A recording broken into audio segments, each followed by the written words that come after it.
UK's Disasters Emergency Committee has raised more than £60 million in just 3 days.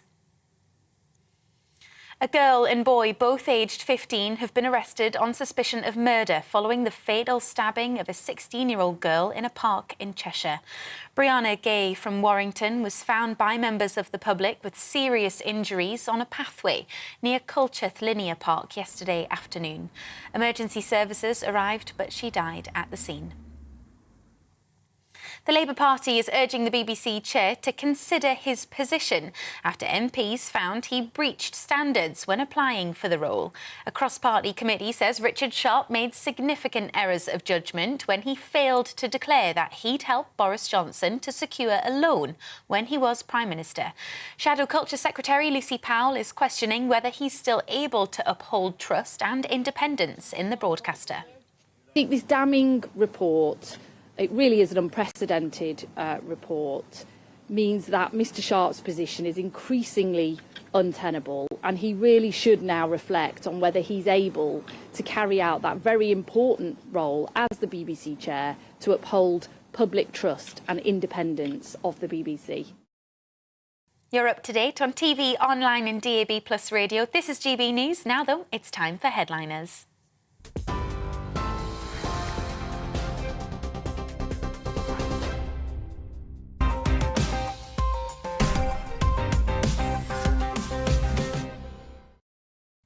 Hello, I'm Stephen Allen and welcome to Headliners. Joining me tonight are the Ofcom compliant Simon Fanshawe and the oft complained about Lewis Schaefer. I keep complaining, but he's still here. Let's take a look at tomorrow's front pages. We start, first of all, with The Times. Water firms to be spared threat of £250 million fines. The Guardian, Labour condemns catalogue of waste on government credit cards. The Daily Mail, secret plot to unravel Brexit. Financial Times, China balloons cross Taiwan airspace very frequently. The Eye says Sunak facing Tory rebellion over sewage in UK rivers. Finally, the Daily Star, phew la la, UK hotter than the City of Love. 15 degrees Valentine's Day. And those were your papers.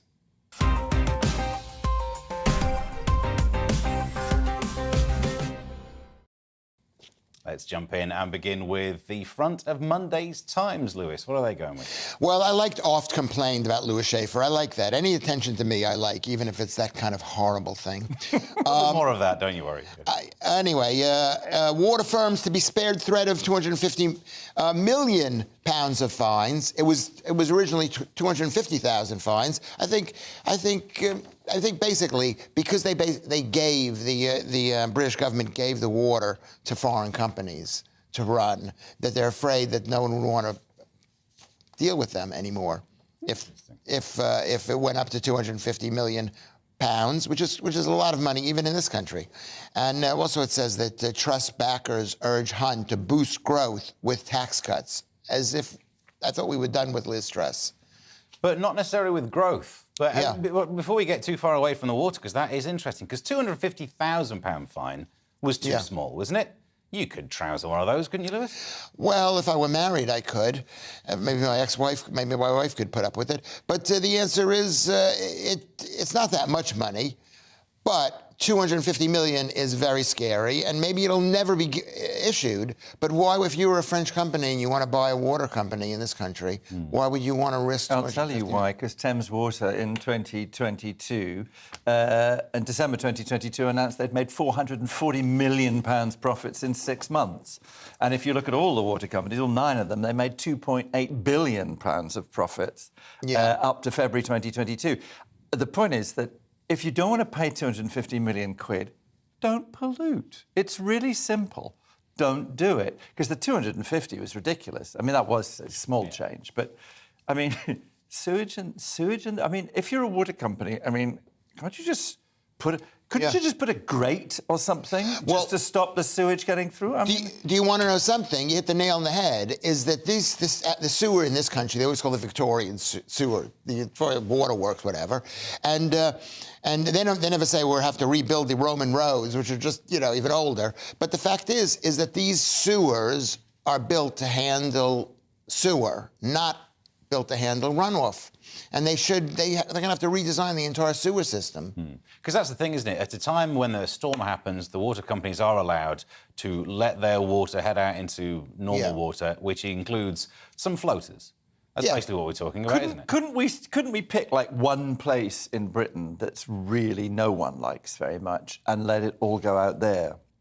It's a brilliant idea. I'm not going to suggest where, by the way. I was going to say, imagine the vote for that referendum. Yeah, but, you know, if we gang up, you know, against, Essex or Cornwall or Lancashire or somewhere. To the people of Essex and Cornwall and Lancashire, I do have to say, we are not I'm just saying using them as an example. We could gang up against one of them because there'd be enough of us to gang up against them, and then they would become the sewage capital of Britain.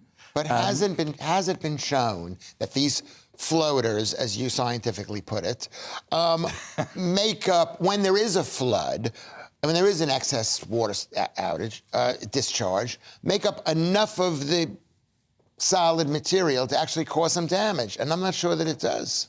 It's the constant stuff that causes the damage. Feeling ill. Wasn't there I can't remember the name of whoever it was, but someone who was training for Olympic surfing or whatever the events are now, now she's doing her training in Spain because of the state of the water off the UK coast, that she gets up early in the morning to go out and practice, and she's not the only one in that water. The other thing in the water, might be the remnants of yesterday's dinner. What was Tom Lehrer's lyric? Do you remember the great satirist Tom Lehrer? What they throw away in New York today, they drink tomorrow in San Jose. I think that was his lyric. It like floats down the East Coast there. Yeah, the East Coast, San Jose is in the West Coast. That was a comedy song. That wasn't a real song. Longshore Drift, we could work out where they're all going to end up, couldn't we? Yeah. How come this is the thing. I didn't really read this that closely. How are they still worried about this? This is like the water supply. That's the first thing that any country has to deal with. That's what I mean. Put a grate out. Put a grate there. Just stop the floaters. Or build a secondary water system to deal with that. Stop pooing. All good suggestions.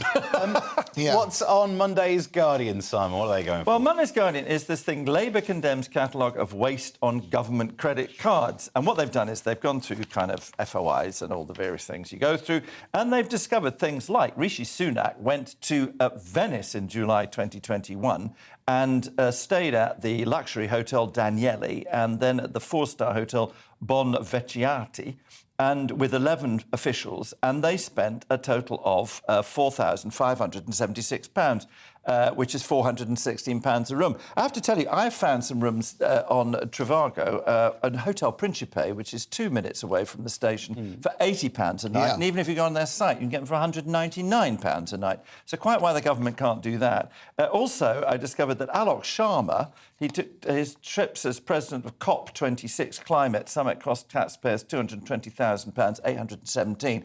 The COP26 Summit, you will be remembering, was in Glasgow. Yeah. I found a 3-bedroomed house in Hillingdon on the south side of Glasgow with modern decor throughout and a front and back garden, and he'd still have 10 grand to pay the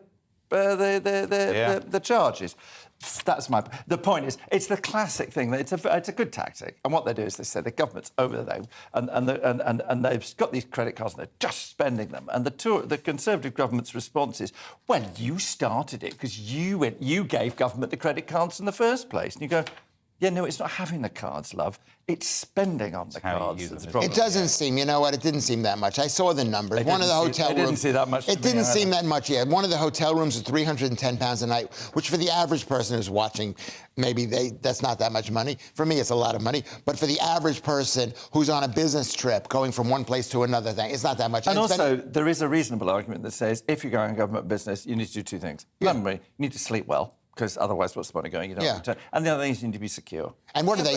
Lenny Henry has to go to Premier Inn, so there should be some sort of a hierarchy. Have you tried to book into a Premier Inn recently? They're not as cheap as actually everybody thinks they are. I'm not his... I don't have that level of status. Anything else on the front page? The government ministers are probably funnier than Lenny... Steady on.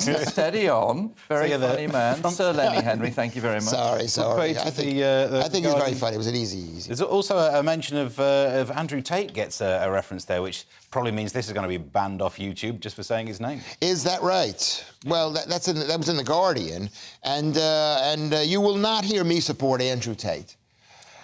Which is shocking, because normally you're such a contrarian. I thought you might you will not hear me support him. Me neither. I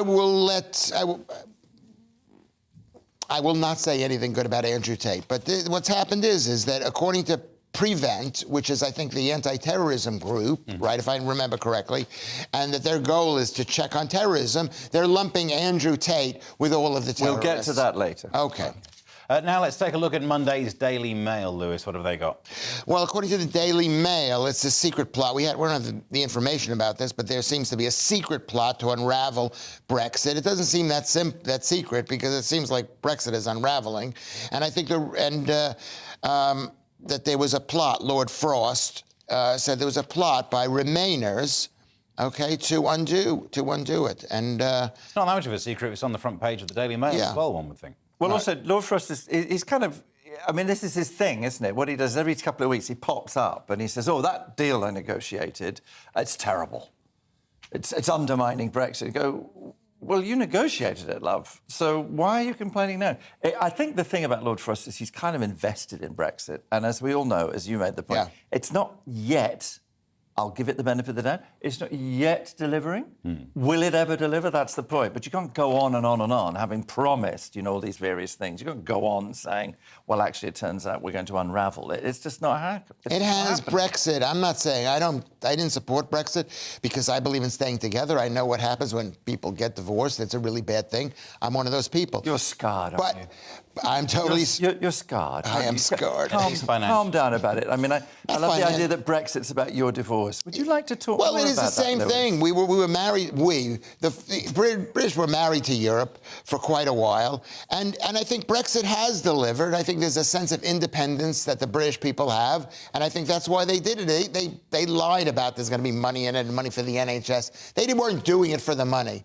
Most people who voted, they were just doing it just to be rid of those Europeans. Yeah, but I think there's an irony, isn't there? That if I think you're right. I think a lot of people were saying, we don't trust the government doesn't deliver. There's a sort of political elite and they don't care about us, and that's somehow identified with Europe, and so we want out. Yeah. And I get that. The irony of it is that a group of people got together and ran a campaign called Brexit, who precisely were the political elite, and it's not delivered. So there's a terrible irony in that for people who voted Brexit. That part is the irony, but at the end of the day, it's about Britain and Britain wanting to be British, and even if and it's like, look who it's like even in your marriage, Lewis, you were Lewis. Yeah. In the marriage, were you Britain? Or were you France? No, I was. And what exactly did you do to patrol your border? I think whatever it is. I think this just shows there's always going to be regret. Okay. And now let's take a look at what our friends at the Daily Star have got for us, Simon. Phew la la. The thing about this is, it's lovely. Apparently, on Valentine's Day, which I think is Tuesday or Wednesday, something like that, it's going to be very, very hot, apparently. But what I don't understand about this story is who made the decision. Look, lovely as he is, jolly chap on the front, but why him? There's nothing in the story that explains, that we can find out, who this guy is. Could he ring in? This is Sam Smith. I think is it all of Sam Smith? Well, there's a lot to see. Sam Smith wants to be called they, which means to me he's the Smiths. Good pun. Might not technically be up there in terms of we had a little chat about the grammatical nature of the word they earlier on, but that's what happens around here. Now that's your front pages out of the way. After the break, we'll go behind the covers, where we'll be talking about an impending alien invasion, disturbing levels of illiteracy in education, not Lewis, and why we may be failing our science lessons in the future. We'll see you there.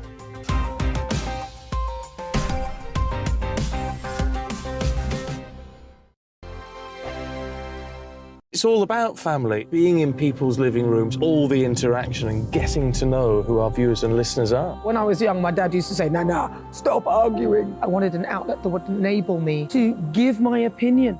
People are going through a really hard time right now, and I know that you don't feel like you're being listened to by the establishment. I came to GB News because it's the people's channel, and I want the audience to have their say on the events of the day. We're dynamic. We do something different. Democracy shows that the wisdom of the nation is in its people. I get to travel to find out what the story is from a personal perspective. The British people aren't fools. We know when we're not being told the full story. We've got to work out how Britain moves forward from this. It's the best country in the world. The establishment had their chance. Now we're here to represent your views. Britain's watching. Britain's watching. Britain's watching. We're proud to be GB News. The People's Channel. Britain's news channel.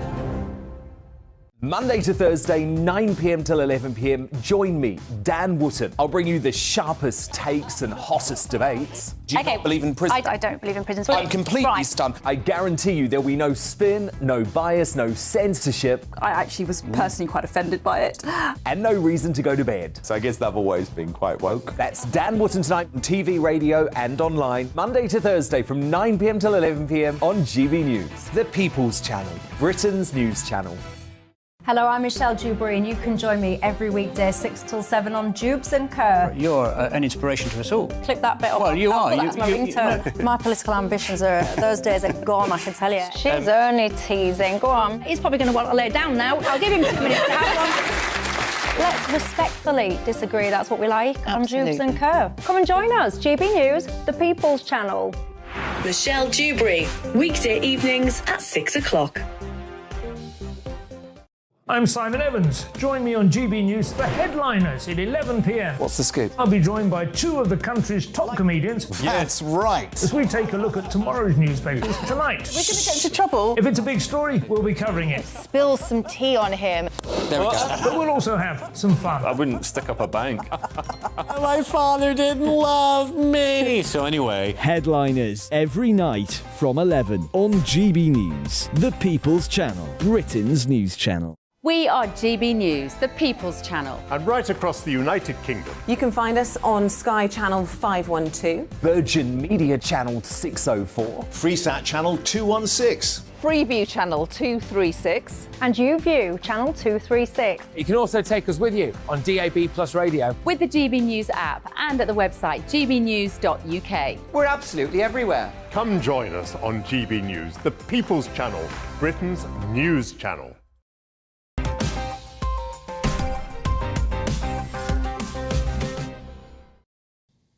Welcome back to Headliners with me, Stephen Allen, Lewis Schaefer and Simon Fanshawe. So, Monday's Telegraph, Lewis, and after the US and Canada shot down balloons, it looks like this is a really bad time to be Richard Branson near China. This is the news. The news is China prepares to shoot down an unknown flying object near the coast, according to the Telegraph. And it just seems that the Chinese have been putting up they've been putting up balloons relentlessly across the Straits of Taiwan, which leads to Taiwan, that island there, and also north above Korea. And I think basically what they're doing is they're saying that's not our balloons that we're shooting down. China is guilty. The most amazing thing is, and you know this, and I think you know this because I'm with the smartest people here right now, is that the prevailing winds make it kind of impossible for balloons to come from any other direction except China. All the winds come from across China, across the sea, out towards Japan and America. But we knew that the first one of this saga of balloons was a balloon. Since then, they've just been called unidentified flying objects. Simon, is this how it happens in films? Well, there's two things. Aliens? I always remember Joan Rivers saying that, the thing about UFOs is they never land in Harvard. They always land in kind of, rural areas with some kind of dungarees. Whereas the one they shot down here was on Shandong province. And Shandong, apart from being the birthplace of Confucius, had the biggest Chinese Buddhist temples and also has the most mystical Taoist mountain. So clearly there's a woo factor there.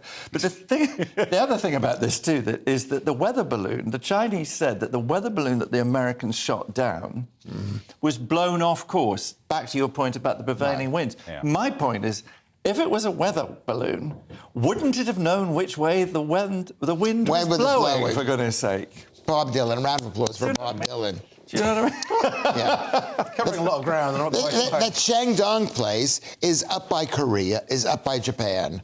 Well, it's on the right. Well, it's on the eastern coast. It's about up to a third of the way down China. But the thing about this is, it does sound like a huge children's party gone badly wrong, doesn't it? I mean, these balloons are kind of going up. Any of these balloons in the shape of a number? If so, it's just someone's birthday. It's a hen party. There's also the fact that you know what the news is like. The one thing happens, and then the newspapers search for other examples of it. Like I know a friend who was who was doing a bit of research. During the Trump administration, there were like 3 or 4 balloons from China that were spotted not needing to be shot down because they never made the news in the same way. But there could be a narrative as in Biden's not strong enough against balloons, and that's why it was big in America, and then we drank from that same... Actually, that bit of information has been disproven.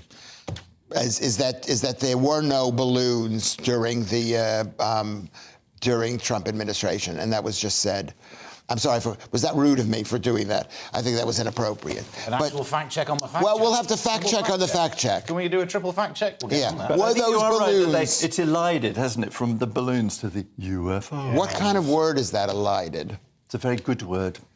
Monday's Daily Mail, Simon. I'm in over my head. This show, I am so far in over my head. I'm working with the quality is too high. No, but this is a sort of Chaucerian trick here. What you do is you go, this is a terrible... This is a Chaucerian trick. This is what you do. You do this classic thing. You go, I'm very stupid. This is a terrible story, blah, blah, blah. Then you come up with something really intelligent, like the prevailing winds on the Chinese I didn't even coast. mention the jet stream, which was actually discovered by the Japanese before World War II. I think you've been discovered. Yeah. He keeps using big words at you, which I think is unfair and slightly sesquipedacious. But he is.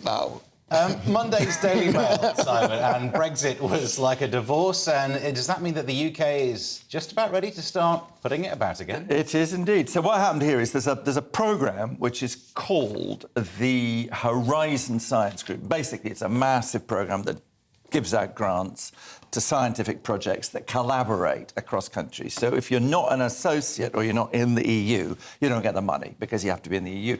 So obviously when Brexit happened, then the idea was that Britain was going to renegotiate as an associate member of the Horizon project. But what's happened is that the EU's gone, well, you want this really badly, don't you? And Britain's gone, yeah, we really want this. We really want this. And so they went, OK, fine. So when it comes to the Northern Ireland Protocol, then why don't you do what we want, and then we'll let you into the Horizon programme. So basically, it's become a bargaining chip. But at the same time, you'll remember that Rishi Sunak said he wanted Britain to be a scientific hothouse, or whatever it was. And, of course, he's just created this new Department for Science, Innovation and Technology. And so the new minister, of course, has gone, it's outrageous. We've got to have the Horizon programme. But basically, it's a political wrangle, is the point. Lewis, do you reckon it's better to actually team up with Japan? Because stereotypically, you'd imagine that's like the cutting edge of technology, whereas European scientists are all trying to invent the super soldier serum and make Captain America, aren't they? I think you'll find that's not true. Can I say? Yeah, something interrupt you just me. said it's not true. OK. Was it? Since you said one of those Marvel films, and it seems very true to me.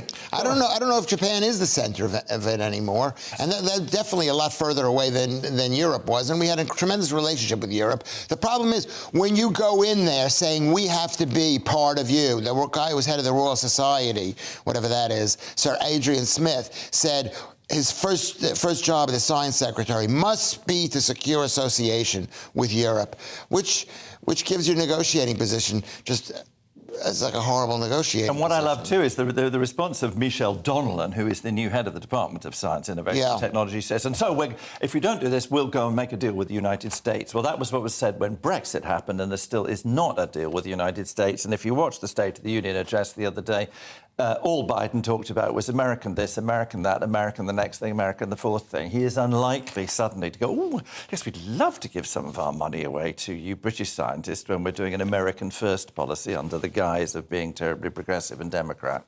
Right. But at the end of the day, people do like associating with each other, and Europe will associate with Britain if it's in their best interest. We just have to like lay back. But it's science becoming a kicking big mammy of political football, which is a shame. Yep, Monday's Guardian, Lewis, and kids these days are so bad at adding up and spelling, some of them would even fail a maths exam. Yeah, well, here is the deal. It's 250,000 children enter secondary school without basic maths and English, which is, it's harder, obviously it's much harder in this country because in America we have math, which is just one, and here you've got maths. And, but it says in 2022, 41% of Year 6 pupils, which I think is like 18, 17. No, Year 6, it's primary school, so you're is it 15? 5 to 11. So if you think of Year 5 as Year 1, then it turns out Year 11. You know what? This is so embarrassing because I actually... I'm only making making a point because I can do the math. Well, what year is year 6 people? Well, that's the people who are going to go into secondary school. When you go into secondary school at 11. I thought, isn't that... Oh, sixth form. I got that confused. Yes. Oh, yeah. I got it confused. Yes. You know what it is? You think that this stuff is, like, obvious and, like, to people. People don't know what the hell is going on. Anyway, it says 41% of these kids who are about to go into secondary school, they didn't meet the expected standards, 41%. I mean, it is horrifying. It is horrifying because something happened, which I'm not quite sure what happened in 2020 and 2021. What could have prevented these young people from knowing anything? And the answer is we brought it on ourselves with a complete, utter panic. And we failed to do additional tutoring to try and get kids back up to the level that they would have been if they hadn't have had time off school. Right, and we would have spent even more money, which would have caused even greater inflation, which would have caused other problems. The whole thing was a mess, and I predicted it, and everybody out there knows. I said in March of 2020, this was going to be horrific, and whatever happened in the pandemic is in no way going to make up for the fact. You're a guru. I'm going to immediately put on a saffron robe and get some symbols and follow you down. Yeah, you should do that. I will. What I do like about this story, it says that as Lewis has pointed out, 41% of 6-year pupils in 2022 didn't have the standards of literacy and maths. This is according to the Centre for Social Justice, and that is 50,000 more than was in 2019, which means that even if the Centre for Social Justice went to primary school, they've sure caught up with their maths. Yeah. That'd be my point. Very good. Monday's Guardian, Simon, and a counter-terrorism report needed more terrorists, oddly. Well, this is one of these arguments. So, the government, there's a thing called PREVENT, and PREVENT, as its name would suggest, is supposed to prevent terrorism. So what they do is that they've set up a series of things where they observe, they watch, they try and spot the things that will turn into violence. And there's this kind of ridiculous argument where one group of people go, oh, no, it's far-right violence. That's what's really, really bad. Far-right violence is really bad. And there's another group of people who go, no, it's Islamist violence. That's really, really bad. And you think, actually, they're both bad. And what you find in this thing is, when you read the stories, is there's a kind of double standard, because when it comes to looking at the far-right stuff, the accusation is that it includes far too broad a range of people. So there's all sorts of populist right people who don't actually argue for violence, they're just to be unpleasant. But when it comes to looking at the careful. The Islamist this is our listeners. Well, viewers.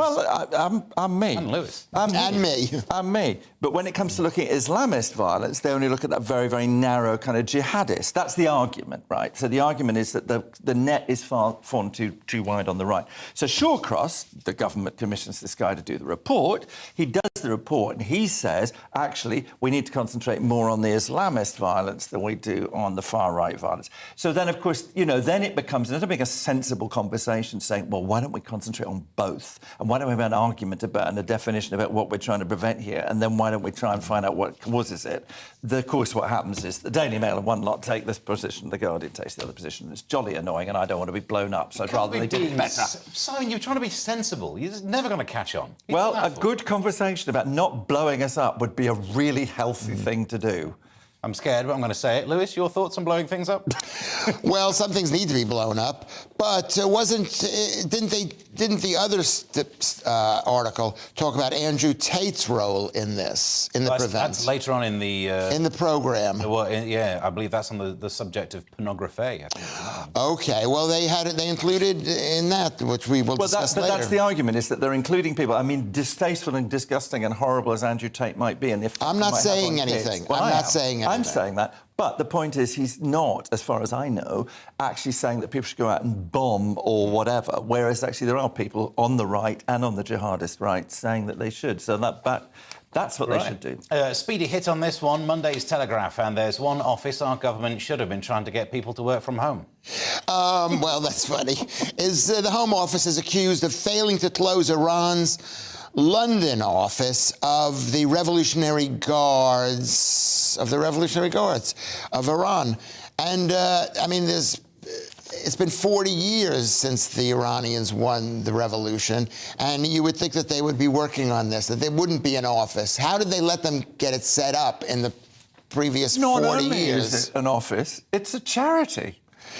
Yeah, so they don't have to pay taxes. And I did just look up in the House of Commons library, and just to say that since Mahsa Amini was killed on the 16th of September, when this huge protest started, 19,200 people have been arrested by the Iranian regime, and 516 people have been killed by the Iranian regime, at least of whom were executed without proper justice, and 7 of the people who are detained are supposed to be British. Right. Well, bad news, part 2 is now over, but don't you worry, though. After the break, Simon will be discussing the virtues of mass suicide. Lewis will provide his insightful mind on why women fall in love with murderers, and I will silently weep inside. See you there.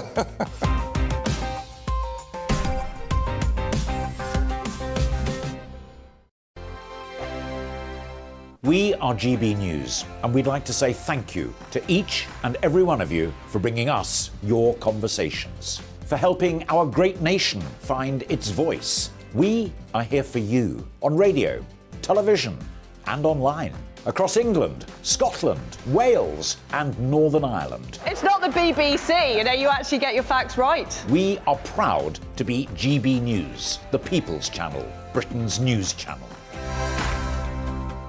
I'm Mark White. As GB News Home and Security Editor, I cover those key issues that are so important to you. Our authorities, our communities doing all they can to combat violent crime. With the public services under unbearable strain, why are we still failing to control our borders? Defence, the first priority of any government, has been continually hollowed out. Can we trust our politicians to protect the armed forces? Join me, Mark White, on GB News. Join me, Nana Akue, Saturday and Sunday afternoons on GB News. Expect fiery debate and passionate discussion as me and my panel tackle some of the biggest topics hitting the headlines. It's a place for everyone's opinion. No one gets cancelled, but no one gets an easy ride. Oh, she's on it today! Be ready for conversations that are fierce, frank, and of course, fun. Every Saturday and Sunday afternoon from 4 p.m. on GB News, the People's Channel. Monday to Thursday on GB News, it's Bev Turner Today from 10 a.m. We're going to be here for you, our GB News family, to keep you up to date, but also make you smile. There's a guy who went from puberty to adultery. And I can't wait to bring a few of my own opinions. I have no time for cultural totalitarianism. We'll engage in passionate, but always polite debate, with your thoughts and opinions at the centre of it all. Only on GB News, the People's Channel, Britain's news channel. Join me every Sunday at 6 p.m. for Gloria Meets. In exclusive interviews, I'll be finding out who our politicians really are and what they really think. It's something that you would never want anyone to suffer. I didn't know what channels there were. I didn't think I'd be believed. I must have weighed about 7 stone and I'm 5'8". My instincts was to sort of cover this up. I mean, clearly that was a mistake. Join me every Sunday at 6 p.m. on GB News, the People's Channel, Britain's news channel. We are GB News, right across the nation. You can get us on television, on radio, on digital. We're absolutely everywhere. Amazing! You see, amazing! You remind me of me in the European Parliament. But here's the most important bit. We are not part of the mainstream establishment. We think and speak just like you do. We are the People's Channel. Magnificent. That's really, really thoughtful. Come and join us on GB News, the People's News Channel.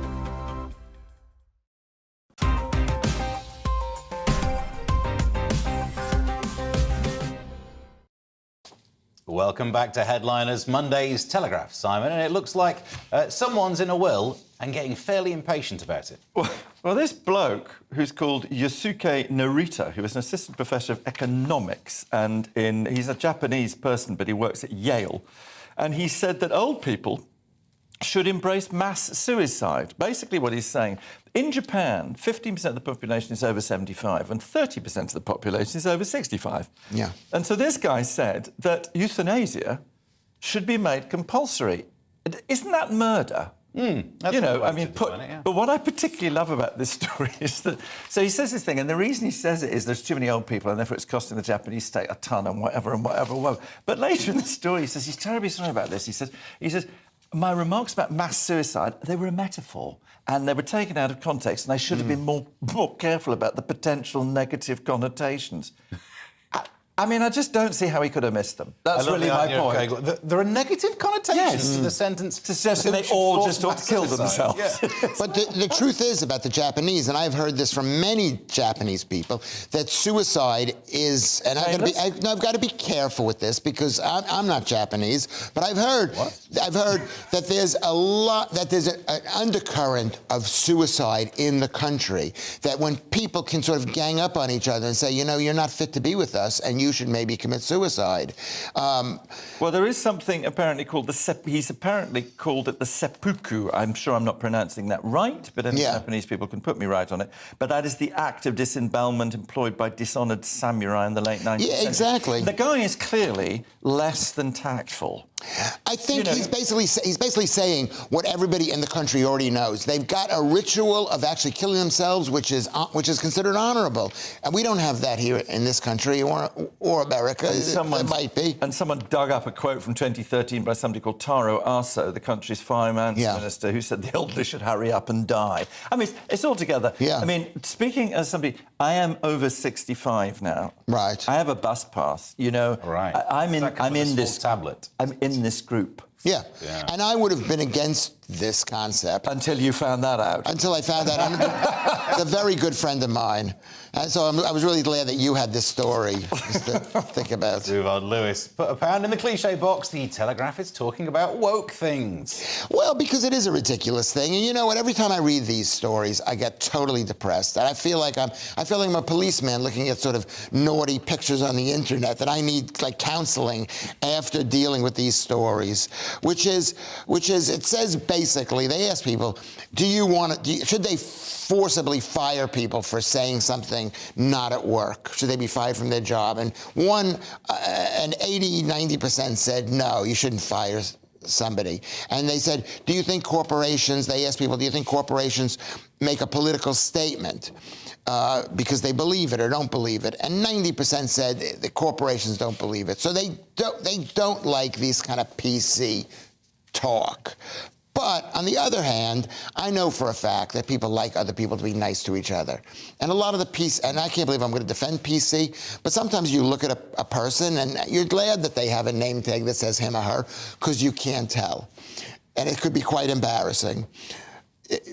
I find this, because I do a lot of this stuff in my day job, because I work with people on how to diversify their talent. So the minute you say you work in the area of diversity, there's one group of people say, oh, you know, woke, woke, woke, woke, and there's another group of people who say, oh, marvellous, marvellous. You know, so I'm in this territory a lot. The thing that I always say about this, you're absolutely right. Most people want life to be fair. They want other people to be treated decently, and whatever can be done to do that socially. Yeah. The problem, and what I think this research does illustrate yet again, it's the imposition of it. So if you decide that the way to be nice to people is, for instance, now, irrespective of the merits, I'm not going to comment on the merits of the pronoun question, but if you say to people, you will, or even we're going to, and therefore the social penalty for not doing it is quite strong, so people don't know how not to do it. What happens is, and I'm always saying this to chief execs and HR directors, the danger is you divide the company or the organisation. That's the problem with imposing it. So whatever you're going to do, you need to do it in a way that engages people so that you recognise difference, because that word diversity is about difference. Yeah, but so Simon, isn't it always going to be imposed? In an HR department, they've got an M next to the men and an F next to the woman, and maybe they have different things now. No, but so Lewis, what's wrong with asking them to put that on their name tag? I'm not talking about the rights and wrongs of doing it. I'm talking about the way in which it's done. And what you're finding is in companies is that the sad thing about diversity, which is about difference, it's becoming dangerously a tool of conformity. So it becomes a set of prohibitions. So it's all about what you can't do, and it's rules. And the thing about rules is that we have to debate them, decide them, and then we'll accept them. And often what happens is, from the very best of motives, people put it in on top of everybody, and then what you find is that they resist and it divides people, which is not the intention. What I will say about the idea of pronouns on badges, I'm not even in favour of proper nouns on badges. Because, you know, when you go into a place and someone's got their name badge, I'm not going to use their name. There's nothing creepier than someone saying, "You're right doing your own packing?" "Yes, I am, Sandra." No one's just... Well, I live in Brighton, so people always forget to take off their conference. tags, you know, whatever, lanyards, those things. And what is really good fun is when you're in Boots, you go, "Hi, John." What is a conference tag? Lanyard. What is it? Oh, a conference. A conference is like a political conference. Do you know what? We'll do that on the separate podcast associated with this, defining all of the words in the show. Meanwhile, we'll move on. Monday's Guardian. Simon, a lifestyle brand won a PPE contract. Was it crystals to soothe the COVID out your chakra? It was called Looks Lifestyle. The thing about this story is we have to be a little careful with this story because this is the Good Law Project has discovered some documents that suggest a minister, the then Conservative chair, Greg Hands, was apparently approached by somebody. He then suggested them. And they went into what was called the VIP lane. You remember the VIP lane got much criticised. So the case against is that he shouldn't have put that these people were suggested they were getting a leg up in the process. The case for is no, all you do is introduce the process is the same for everybody, blah, blah, blah. However, it is worth noting, I think, that Looks Lifestyle, what happened was that they were referred to this VIP route in April 2020. Their accounts for the previous November, which is very few months before, shows that they had no employees. They had no previous record for producing PPE, and eventually that 9 million items worth 20 million provided by Looks Lifestyle were labelled Do Not Supply. The contract was worth 25.8 million, which implies that only 5.8 million of the contract could be used. Well, so this is going on and on and on, isn't it? I mean, this keeps on cropping up. It keeps on. So what you're saying is, what this thing is saying, it's saying a company that didn't exist made stuff that couldn't be used, and even if it could be used, basically had no purpose during the fake pandemic. And that's basically what it said. But there's one other element that's being said is that those companies, and there are a number of these accusations, were given a hand up, and that they had an association with the government, which made it illegitimate. The other side is they went through a procurement process. Because they were going through a panic, because there was a huge panic, and they were throwing money away, so they had to pick people to throw money away. So there's a long... And I was going to say, was it a Greg hands up? But just trying to bring us back to what we're meant to be doing here. I will say this. Can I just say this? They made a long list of things which didn't help, okay, which didn't work, such as masks and gloves and vaccines. Vaccines work. To join with other things that did not work. Vaccines which is, work. Am I going over on this? Am I too much? I imagine, again, for these... Your job is to stop me. For the spin-off podcast. Steve, your job just you in a room. Yeah. We tell you the microphone's plugged in and podcast. We never do. Why did you just stop me? Because I was going on a rant there. I apologize. Try and move on. And I seem to remember you interrupted me. No, you didn't. Do the list that you'd written. Yeah, you say Lewis. You say Lewis. Stop. Dan, you got to let him read it out. What we need to do is put him in an anechoic chamber so we don't have to hear these things over and over and over again. Monday's Daily Mail, and some women fall in love with murderers. So there is hope for you yet, Lewis. You know what? There is hope. The problem with me is I'm not a murderer. And so this is in the Daily Mail. Of the English language. And the language that you use isn't even English. It's like a dialect of American. I don't even understand it. Your job is to stop me. Why would I do that? Because I might say something that's completely offensive. People are watching this thing, and I don't want to say these things, but I'm forced to get a word in edgewise next to this guy. This guy's bad. He's bad. He doesn't use lots of words, but they're very long. That's what exactly. It just makes you feel very small because we don't use these big words. I'll disaggregate the meaning for you as you go through. I've turned on you, Simon. And I know you have, love, and I love your aggression. Posh Englishes. We're not getting married. He asked me to marry him, and I said yes, and I'm not doing it now. Meanwhile, story. So the forensic psychiatrist said there are 5 reasons why some women fall in love with murderers, and the reasons they gave is that the women are psychotic, or they have a history of trauma, or there's some kind of weird savior complex that the women want to do. Just these reasons which any guy who who's ever been out with a woman knows are completely not true. The reason it's not.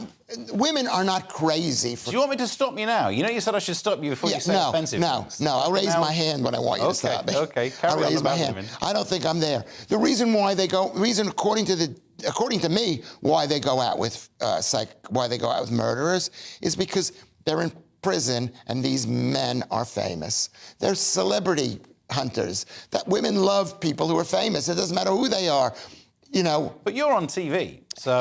And believe it or not, you want to know something? You know the hardest thing? And I'm looking at the audience right now because they know that I love them. But I get constant letters and constant mail that's sent here to GB headquarters. Gifts, cards, send them. Invitations to places. I'm available. Mainly from murderers who want to live up to their name. You know what? Whichever direction it comes from, I don't care. But the point is, women like bad boys, and what's the ultimate bad boy? It's a murderer. Any thoughts on this, Simon? Before we he wouldn't know. The guy is gay. He's got no clue. Best move on. Yeah. Right. Well, that's that part dealt with. We'll deal with all the letters that He's avoided pain and heartache. After the break, Lewis asks one of the most pertinent questions of our time. Is Britain a nation of porn addicts?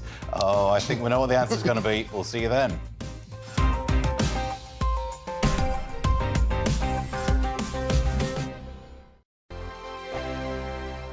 First and foremost, I am a GB News fan, and I was before I was working here. Just love the fact that we're asking the questions that a lot of establishment media won't ask. With a bit of a twist, we not only want to inform you, but we want to keep you entertained. It's worth the drive because you get in and the team's all ready and waiting, they're itching to go, and it's a proper little family. GB News is the People's Channel. It's the audience that makes the programme sing. We're giving our viewers and our listeners a voice. I see the thousands of your letters, tweets, emails, you name it, coming in. Britain is broken.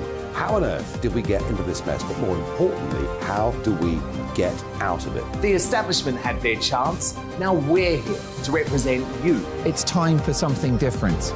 It's time for GB News. I'm very patriotic. I believe in Britain. Our best days lie ahead. Britain's watching. Britain's watching. Join us here on GB News. The People's Channel. Britain's news channel.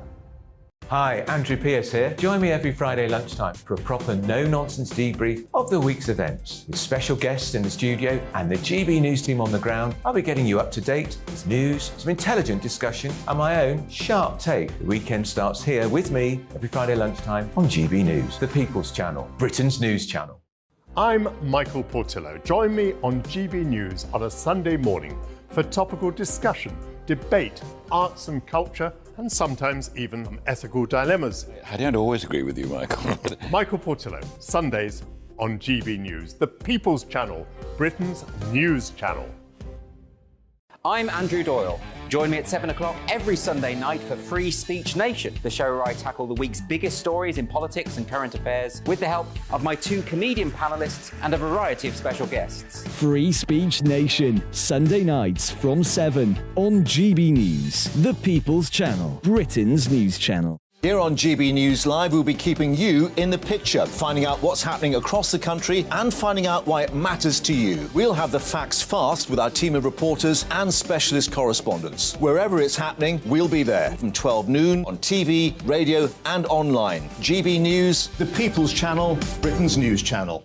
Join me, Patrick Christie's, Monday to Friday, 3 till 6. We tackle the day's news agenda like you've never seen before. It's high tempo, high octane, the most controversial topics, and the best guests. You will not be able to take your eyes and ears off it. I'm not afraid to ask the questions that you really want answered. 3 till 6 p.m, Monday to Friday on GB News, the People's Channel, Britain's news channel.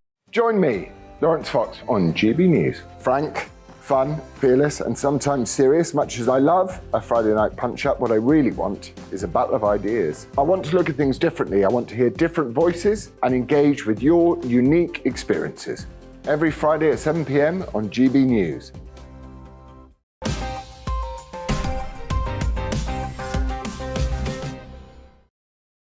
Welcome back to Headliners. Monday's time, Simon. During the pandemic, my schedule was Tuesdays and Thursdays were leg day. I wasn't going to the gym, but I realised you have to pace yourself on Pornhub. And it turns out I'm not the only one.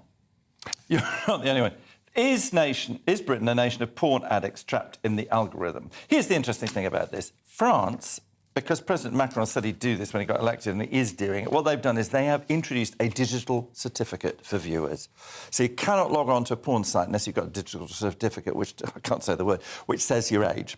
Interesting. In Louisiana, they tried something similar, and people went, this is free speech, it's right to privacy, and so on and so forth. So that's the basic thing. It seems to me there's two things that are going on here. One is the question of addiction, and that is adults getting addicted to porn, or kids. And that's the second thing, is the age of people, the debate about age. The second thing is, though, that the nature of the addiction is driving people, according to this, is driving people to things that are more and more extreme, because the way in which pornography works is that you need more and more interest, titillation, whatever.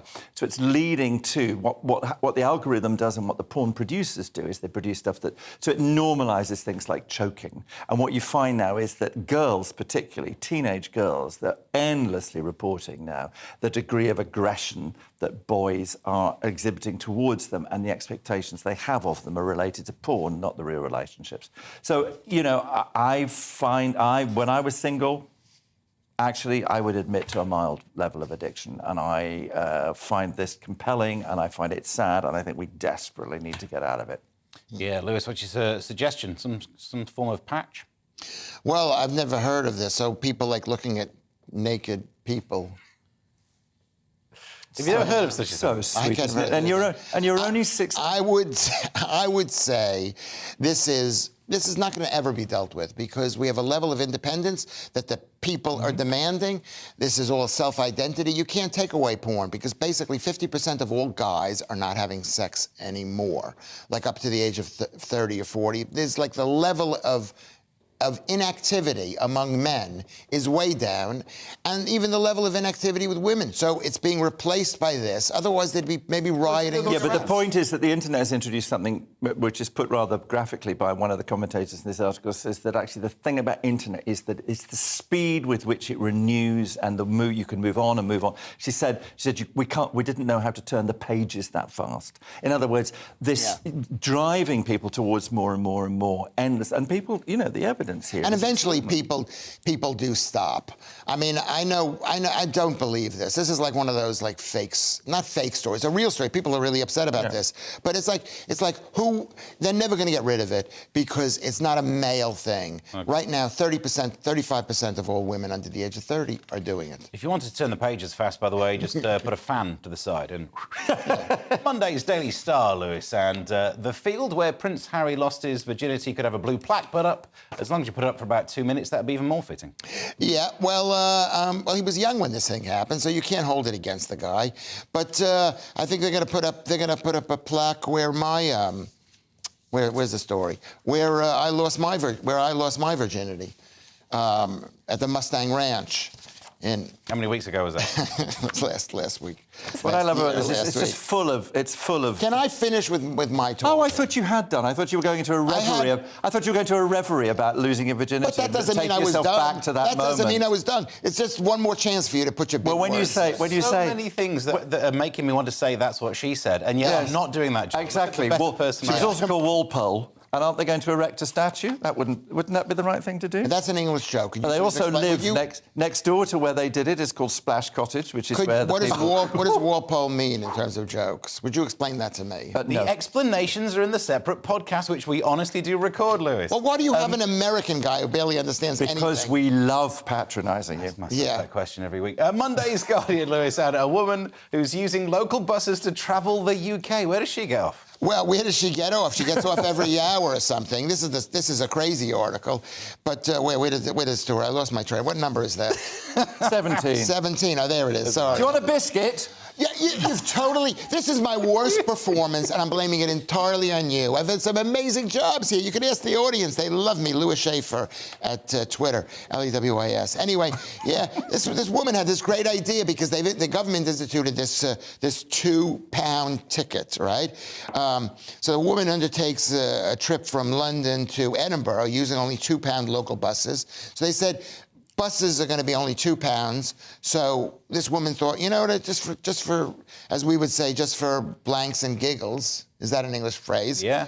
Okay. Although in America, you actually mean blanks, don't you? Yeah. You're so gun obsessed. We can't say that word even in America. And she says, I'm going to take the bus there. Well, I think it's a great plan. It is a great plan, but we've got to move on. That's it for tonight's show. But let's take a quick look around Monday's front pages. The Times. Water firms to be spared threat of £250 million fines. Guardian. Labour condemns catalogue of waste on government credit cards. Daily Mail. Secret plot to unravel Brexit. The Financial Times goes with China balloons cross Taiwan airspace very frequently. The Eye. Sunak facing Tory rebellion over sewage in UK rivers. And finally, the Daily Star. Phew la la, UK hotter than the City of Love. 15 degrees Valentine's Day. We've got that to look forward to. Well, that's it for tonight. Thank you to my guests, Louis Schaefer and Simon Fanshawe. Remember, if you're watching the 5 a.m. repeat, keep watching, because breakfast is on the way next. It's just after the break.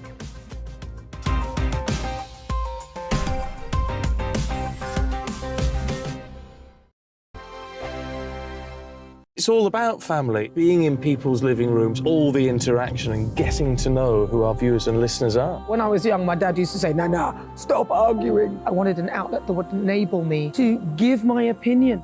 People are going through a really hard time right now, and I know that you don't feel like you're being listened to by the establishment. I came to GB News because it's the people's channel, and I want the audience to have their say on the events of the day. We're dynamic. We do something different. Democracy shows that the wisdom of the nation is in its people.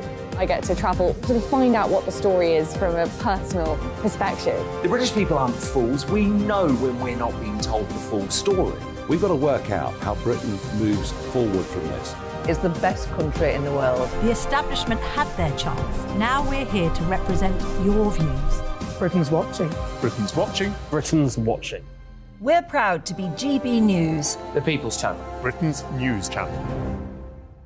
Join my show Fanshawe, 7 p.m. till 8 p.m. Monday through Thursday, and there you will get opinion, analysis, debate, and I'll cover stories that nobody else dares to touch.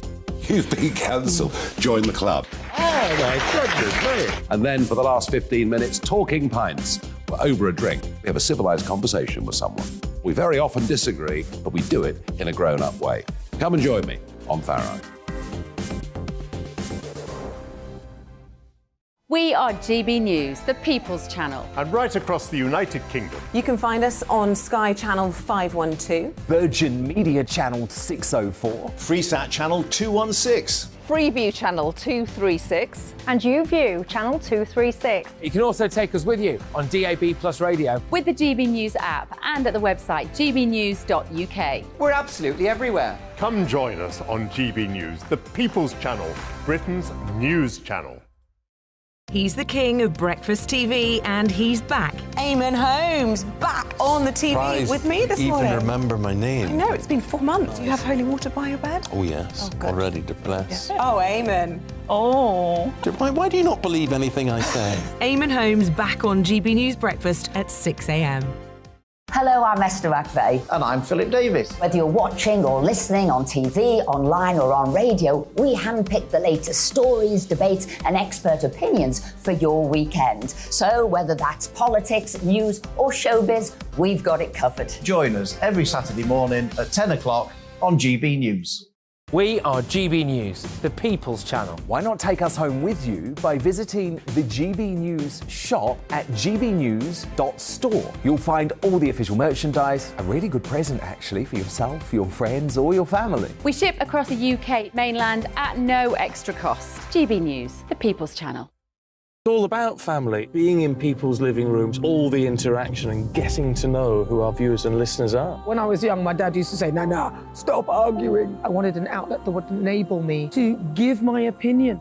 People are going through a really hard time right now, and I know that you don't feel like you're being listened to by the establishment. I came to GB News because it's the People's Channel, and I want the audience to have their say on the events of the day. We're dynamic. We do something different. Democracy shows that the wisdom of the nation is in its people. I get to travel to find out what the story is from a personal perspective. The British people aren't fools. We know when we're not being told the full story. We've got to work out how Britain moves forward from this. Is the best country in the world. The establishment had their chance. Now we're here to represent your views. Britain's watching. Britain's watching. Britain's watching. We're proud to be GB News, the People's Channel. Britain's news channel.